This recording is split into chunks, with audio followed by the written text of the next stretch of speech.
एक सुदूर राज्य में एक खूबसूरत रानी रहती थी। उसका नाम था आनंदिता। वो न केवल खूबसूरत थी बल्कि बहुत ही बुद्धिमान और दयालु भी थी। राजा और रानी दोनों ही प्रजा के लिए बहुत कुछ करते थे, लेकिन आनंदिता के दिल में एक ऐसा दर्द छिपा था जिसके बारे में कोई नहीं जानता था। महल में एक नौकर रहता था जिसका नाम था राहुल। वो हमेशा रानी की सेवा में लगा रहता था। राहुल बहुत ही मेहनती और ईमानदार था। रानी आनंदिता राहुल की इन खूबियों से बहुत प्रभावित थी। धीरे धीरे रानी का दिल राहुल की ओर खींचने लगा। राहुल भी रानी की खूबसूरती और उसके नेक दिल से प्रभावित था, लेकिन वह जानता था कि वो एक साधारण नौकर है और रानी एक राजकुमारी।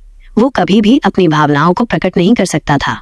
रात को जब पूरा महल सो जाता था तब रानी आनंदिता अक्सर राहुल को याद करती थी। वो अपनी खिड़की से बाहर देखती और राहुल को ढूंढती, लेकिन उसे पता था कि ये सब व्यर्थ है। एक दिन रानी आनंदिता बहुत बीमार हो गई। जड़ी बूटियों और औषधियों से कोई फायदा नहीं हुआ। राजा ने देश के सबसे अच्छे वैद्य को बुलाया, लेकिन वैद्य भी कुछ नहीं कर पाया। राजा बहुत दुखी था। उसने अपनी रानी को बचाने के लिए सब कुछ कर दिया था, लेकिन रानी की हालत दिन ब दिन बिगड़ती जा रही थी।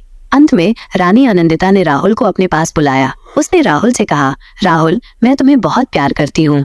राहुल बहुत हैरान हुआ। उसने कभी नहीं सोचा था कि रानी कभी उसे ये बात कहेगी। राहुल ने रानी से कहा, मैं भी आपको बहुत प्यार करता हूँ महारानी, लेकिन मैं जानता हूँ कि ये सब असंभव है। रानी आनंदिता ने कहा, मुझे पता है कि यह सब असंभव है, लेकिन मैं तुम्हारे बिना नहीं रह सकती। कुछ दिनों बाद रानी आनंदिता इस दुनिया से चली गई। राहुल बहुत दुखी हुआ। उसने रानी को बहुत याद किया। यह कहानी हमें सिखाती है कि प्यार किसी भी बाधा को पार कर सकता है, लेकिन कभी कभी प्यार हमें बहुत दुख भी दे सकता है। कैसे लगी आपको ये कहानी? क्या आप कोई और कहानी सुनना चाहेंगे? एक सच्चा प्यार। एक छोटे से राज्य में एक राजकुमारी रहती थी। वो बहुत ही खूबसूरत थी और उसका स्वभाव भी बहुत ही नेक था। राजकुमारी के कई प्रशंसक थे, लेकिन उसका दिल किसी और पर आ गया था। वो महल में काम करने वाले एक नौकर से प्यार करती थी। नौकर भी राजकुमारी से बहुत प्यार करता था, लेकिन वह जानता था कि वो एक राजकुमारी है और वो एक साधारण नौकर है। वे दोनों एक दूसरे को चुपके से मिलते थे और बातें करते थे। एक दिन राजा को उनकी बातचीत के बारे में पता चल गया। राजा बहुत क्रोधित हुआ और उसने नौकर को महल से निकाल दिया। राजकुमारी बहुत दुखी हुई। उसने अपने पिता से नौकर को वापस बुलाने के लिए विनती की, लेकिन राजा नहीं माना।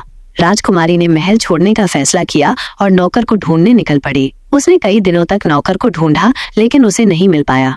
आखिरकार उसे एक छोटे से गांव में नौकर मिल गया। नौकर भी राजकुमारी को देखकर बहुत खुश हुआ। वे दोनों एक दूसरे से मिलकर बहुत खुश थे। उन्होंने शादी करने का फैसला किया और राजा को मनाने के लिए गए। राजा पहले तो नाराज हुआ, लेकिन बाद में राजकुमारी की जिद के आगे झुक गया। राजकुमारी और नौकर ने शादी कर ली और खुशी खुशी रहने लगे। ये कहानी हमें सिखाती है कि प्यार किसी भी बाधा को पार कर सकता है। कैसी थी कहानी? क्या तुम कोई और कहानी सुनना चाहोगे?